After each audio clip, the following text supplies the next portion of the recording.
Hi, I'm John Conahan, and I'm here to speak a little bit about the origin story of my choral composition, Dreams and Dreams, which was commissioned for the summer sing of the Reading Choral Society in 2020.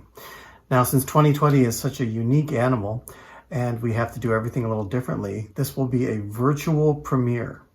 So this piece is going to be rehearsed and be collected in its performance entirely virtually.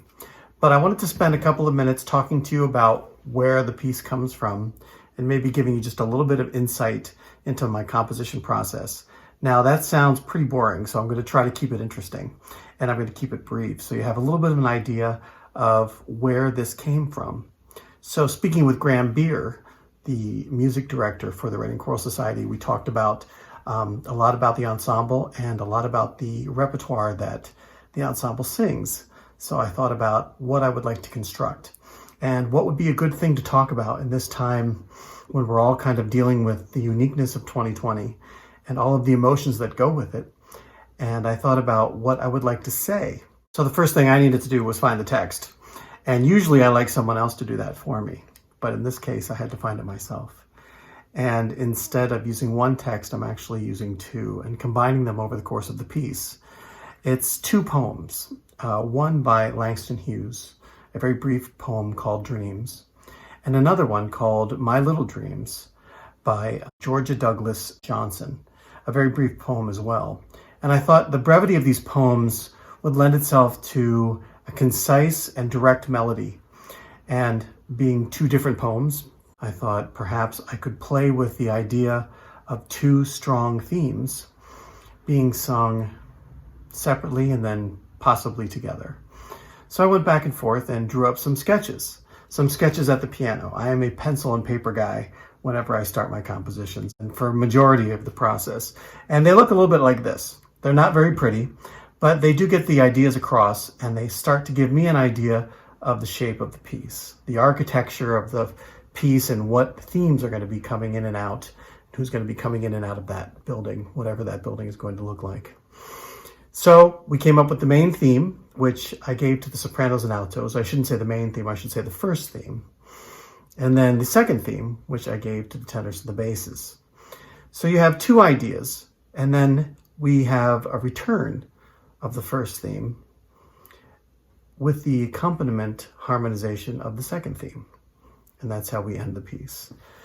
I decided that I wanted some kind of drama brought into the piece beyond the singers and the piano. So I've scored it for choir, piano, and solo violin.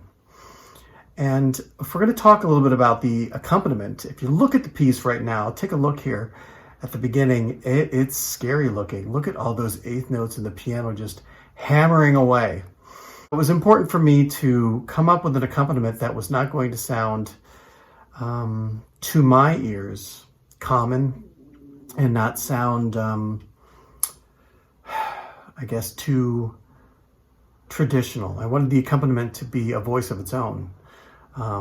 So if you'll notice throughout the entire piece, there is a repetition of eighth notes somewhere throughout, except for just this little island of a moment that comes at the end when we bring back the first theme. It kind of alludes to all of the repetition that we see when we are dreaming. In our sleep, we have regular breathing, we have stillness. There's a lot of things that the texture of that kind of surreal landscape that my accompaniment is creating alludes to sleep and alludes to dreams. But also, it alludes to the steadfastness of having waking dreams, hopes, and aspirations, and being strong in staying the course to keep dreams in your life, especially at a time when you don't get to do everything you want. I know that during these past few months, I have thought of all of the things that I want to do when I can do them. And then I thought to myself, well, I better prepare to do them. Some of them are outside things, places to go, people to see, but some of them are goals.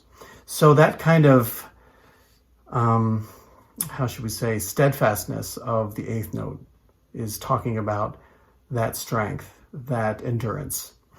And the violin is certainly a lyric moment and a lyric voice throughout. something to complement and tie together those two themes, so they can be together and be one.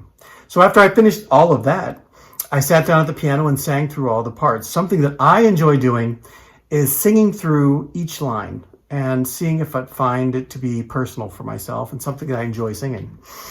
So I sang through all soprano, alto, tenor, and bass. And after a couple little tweaks, I was happy with what I saw. And then it was time for sharing, because sharing is caring. And shared it with Graham Beer, and we talked a little bit about it and decided that we were ready to go. And so I decided to create some study files and some rehearsal videos. So the audio study files will help anyone who would like to hear their part isolated or hear all the parts together in kind of a computer-generated mock-up. And then I'm going to also have, or I also have, rehearsal videos where I do a little virtual mini rehearsal, taking the section through each of their parts. Big, from the beginning dramatic, to the end of the dynamic piece. drop. So you can get a little bit of an overview of how the piece works and how your part works within the piece. So once we have all of that together, hopefully what we're going to do is there's going to be a point where we have all of the singers who are participating in the virtual premiere will submit a recording of themselves singing to the accompaniment to me, and we can put it all together and stitch it into a virtual choral performance, which is one of the things that seems to be happening right now, but really does not take the place of the live performance. But we will do what we can do right now, for sure.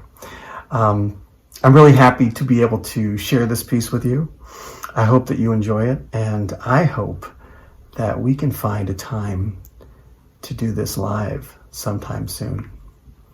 Thanks for listening to the origin story for Dreams and Dreams, and please go check out the rehearsal videos and the rehearsal audio learning tracks.